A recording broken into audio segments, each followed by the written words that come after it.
Сестрите повеќе не се само во општите области, тие се специјалисти во сите области. Ако се докторите специјалисти во сопствените области, сестрите се специјалисти во нивните области. И не може да работат сите исто, направи да земаат различни лични доходи и на тој начин да се прави една резигнација на работните места. Сето тоа оди на штета на пациентите и на задоволството на пациентите.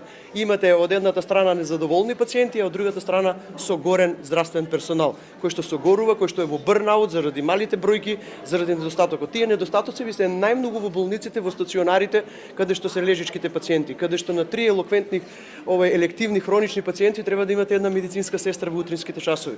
Ако имате оделение со 30 кревети болничка постела, треба да имате најмалку 10 сестри во утринската смена, или во интензивните, во критичните единици треба да имате најмалку на 1 до 2 пациенти и една медицинска сестра.